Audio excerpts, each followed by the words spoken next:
All right, it's time for another installment of Gamecocks Greatest. This week, we're taking a look back to the most exciting era in Gamecock athletics. Those years from 1964 until 1980, when Frank McGuire ruled the Coliseum. Point, and they weren't even playing us.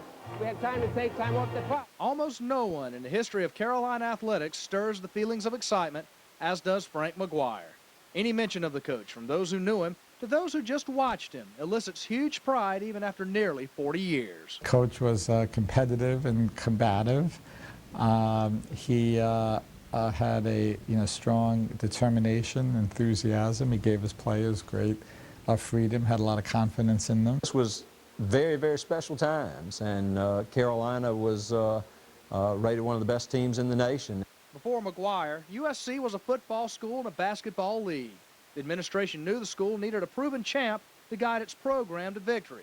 They found that winner in Frank McGuire. A native New Yorker, McGuire had won a national title at North Carolina.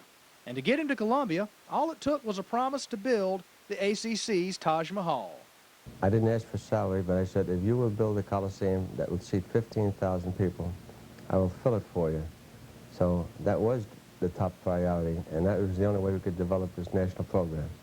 In 1968, the 12,000-seat Carolina Coliseum opened to a capacity crowd for a showdown with Auburn.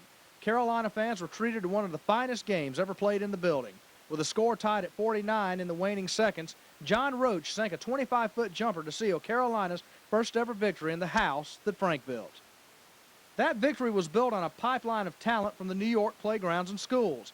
McGuire used his NYC connections as well as the Coliseum and the prospect of playing in the nation's most prestigious basketball conference to lure top talent like John Roche, Tom Owens, John Reebok, and Kevin Joyce to Columbia.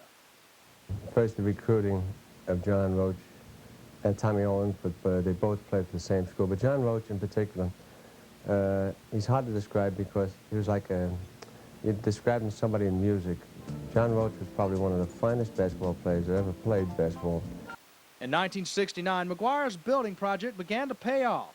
The 69-70 Gamecocks won 25 games, went undefeated in the ACC regular season, and were ranked #1 for a time during the season. And just when it seemed like Tobacco Road glory had reached Blossom and Assembly, the wheels fell off in triple overtime against NC State. That was, certainly the most disappointing moment of my basketball career at South Carolina. We truly felt we had a special team. The Eastern Regionals was set to be played in Columbia. The next year, Carolina was back in the finals of the ACC tournament against North Carolina. The ending of that game is perhaps the most famous moment in Gamecock basketball history. Tip is up, it goes to Owens underneath, his shot is good! Tom Owens' bucket, with less than 1 second to go, gave USC its only ACC championship. 3 weeks later, the school left the conference and became an independent. But without the allure of the ACC, the New York pipeline began to dry up. However, a whole new crop of young stars inspired by the Gamecocks began popping up from all over the Palmetto State, including one of the finest players in school history, Columbia's own Alex English. McGuire retired from USC in 1980 after 283 wins, and nearly 15 years after his death in 1994, his legacy can be seen everywhere. Perhaps his greatest legacy are the memories his tenure brings to Carolina fans, even 3 decades after his retirement. People still talk about Frank McGuire. Oh, absolutely. Every time we bring out a Frank McGuire piece and put it on the internet, it's always one of the most watched pieces of the week. I mean, it's just great memories. It's a great piece. Thanks, Drew.